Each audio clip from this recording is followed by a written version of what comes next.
Hello everyone, এখন বাজে রাত 9:30। সাকিব আমার জন্য ওয়েট করতেছে।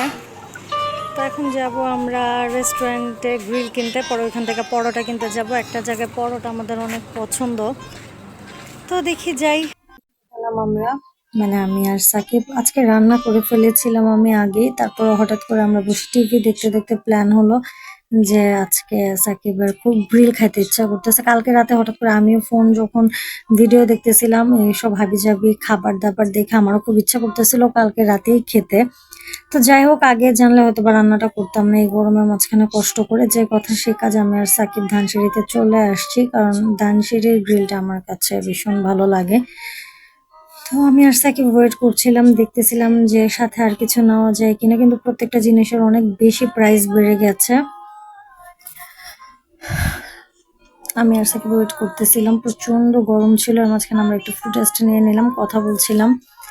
অনেক বেশি গরম আজকে কয়েকটা দিন ধরে। তো আমাদের পার্সেল অলমোস্ট চলে এসছে, আমি এটা দিয়ে দিলাম। তো এখান থেকে বের হয়ে আমরা যাব পরোটা কিনতে।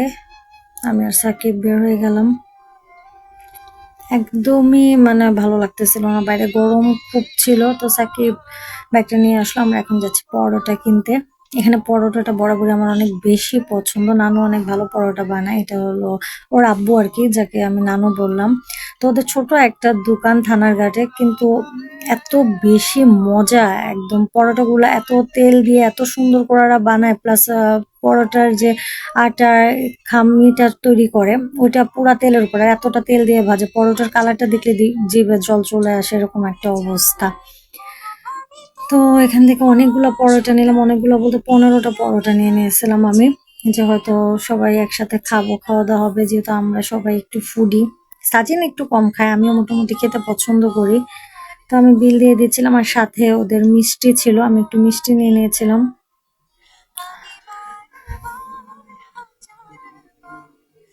অনেক ভালো ওরা, আসলে ওদের ব্যবহার অনেক ভালো। হিন্দু একটা দোকান। তো যাই হোক, এখান থেকে বেরোয় আমরা বাসার দিকে চলে আসতেছিলাম। আসার বাসার কাছাকাছি বাসায় ঢুকলাম, এসে দেখি সাজিন পড়তেছিল। তো সাজিনও খুব খুশি ছিল যে বাইরে খাবার আনতে গেছে, ভাত খাবে না, বাচ্চা মানুষ। তো এই তো আমি ফ্রেশ ট্রেশ হয়ে খাবার নিয়ে বসে গেলাম, যেহেতু আমি বেরিয়ে হয়েছিলাম 9:30টায়। তো এই তো এত মানে গ্রিলের দামটা যেমন বেড়েছে, আমি বলেছিলাম বাসায় এসে দেখলাম গ্রিলের মানে পিসটা অনেক বেশি বড় ছিল। তো আমি বললাম আমি তো সবজি নিয়েছিলাম সাথে পরোটা দিয়ে, মানে পরোটাগুলো এত বেশি মজা। তো অনেক মজা করে খেলাম আলহামদুলিল্লাহ, সাকিব সাজিনও খাচ্ছিল। তো আমি 2টা পরোটা খাওয়ার পর আমার পেট ভরে গেছে, মনে হচ্ছিল অনেকটা খেতে পারবো। আর সবজি খেলাম। আসলে মনে হলো হয় কি, অনেক সময় দেখা যায় অল্প খেলে পেট ভরা যায়।